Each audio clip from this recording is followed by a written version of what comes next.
అందరికీ నమస్కారం అండి. స్వాగతం సుస్వాగతం సంస్కృతి ద్వారా. ఈ రోజు వీడియోలో ఈ 2025 సంవత్సరము సెప్టెంబర్ 21వ తేదీ ఆదివారము మహాలయ అమావాస్య రోజున ఏర్పడుతున్నటువంటి సూర్యగ్రహణం యొక్క పట్టు విడుపు సమయాలు ఎప్పుడు, అలాగే మన భారతదేశంలో ఈ గ్రహణం కనిపిస్తుందా, నియమాలు పాటించాలా, గర్భిణీ స్త్రీలు నియమాలు పాటించాలా, అసలు ఏ ప్రాంతాలలో ఈ గ్రహణం కనిపిస్తుంది, ఏ రాశి వారి గ్రహణాన్ని చూడకూడదు, ఇలా మొదలగున్న వాటి గురించి ఇప్పుడు క్లుప్తంగా ఈ వీడియోలో తెలుసుకుందాము. ఈ 2025 సంవత్సరంలో ఏర్పడేటువంటి చివరి 4వ సూర్యగ్రహణము ఖండగ్రాస సూర్యగ్రహణము. స్వస్తిస్త్రీ చాంద్రమాన శ్రీ విశ్వావసు నామ సంవత్సరము దక్షిణాయనం వర్ష ఋతువు భాద్రపద మాసం కృష్ణపక్షం అమావాస్య తిథి ఆదివారము సెప్టెంబర్ 21వ తేదీ 2025 సంవత్సరంలో రాహుగ్రస్త సూర్యగ్రహణం అనేది ఏర్పడుతుంది. దీనిని ఖండగ్రాస చూడామణి నామక సూర్యగ్రహణంగా పిలువబడుతుంది.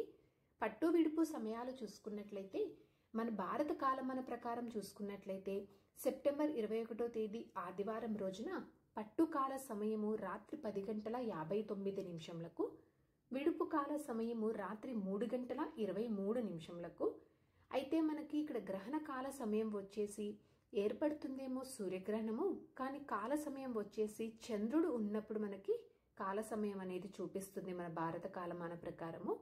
అలా చూసుకున్నట్లయితే మనకి ఈ వచ్చేటువంటి సూర్యగ్రహణం అనేది మన భారతదేశంలో కనిపించదండి. ఎలాంటి గ్రహణ నియమాలు కానీ ఎలాంటి సూతకాల నియమాలు కానీ భారతదేశంలో నివసించేటువంటి ప్రజలు పాటించాల్సినటువంటి అవసరం లేదు. గర్భిణీ స్త్రీలు కూడా ఎలాంటి నియమాలు పాటించాల్సినటువంటి అవసరం లేదు. అయితే ఈ గ్రహణం ఏ ప్రాంతాల్లో కనిపిస్తుంది అంటే పసిఫిక్ మహాసముద్రము, న్యూజిలాండ్, అంటార్క్టికా, అట్లాంటికా మహాసముద్రము, ఆస్ట్రేలియా, ఫిజీ దేశంలో కనిపిస్తుంది. అయితే ఇక్కడ తెలియచేసినటువంటి ఈ దేశంలో మన భారతదేశ ప్రజలు ఎవరైనా కనుక నివసిస్తూ ఉంటే వారు తప్పకుండా గ్రహణ నియమాలని సూతకాలంని పాటించాలి. గర్భిణీ స్త్రీలు కూడా తప్పకుండా గ్రహణ నియమాలని పాటించితే చాలా మంచిదండి. మనకి ఈ గ్రహణము ఏ రాశుల్లో కనిపిస్తుంది అంటే కొందరు పండితులు వచ్చేసి కొందరు సింహరాశి అని కొందరు కన్యారాశి అని చెప్తూ ఉన్నారు. కాబట్టి సింహరాశి కన్యారాశి వారు ఈ సూర్యగ్రహణాన్ని చూడకపోవడము ఉత్తమం. ఎక్కడైతే కనిపిస్తుందో అక్కడ నివసిస్తున్నటువంటి ప్రజలు ఈ రాశిలో ఉంటే కనుక వారు చూడకపోవడం ఉత్తమం అండి. అయితే ఈ గ్రహణం ఎక్కువ శాతము మనకి సముద్ర ప్రాంతాలలో సంభవించడం వలన సముద్రంలో అల్లకల్లోలం ఏర్పడే అవకాశాలు ఉన్నాయి. కాబట్టి తీర ప్రాంతంలో ప్రజలు జాగ్రత్తలు పాటిస్తూ అప్రమత్తంగా ఉండటం మంచిది అని తెలియచేస్తున్నారండి.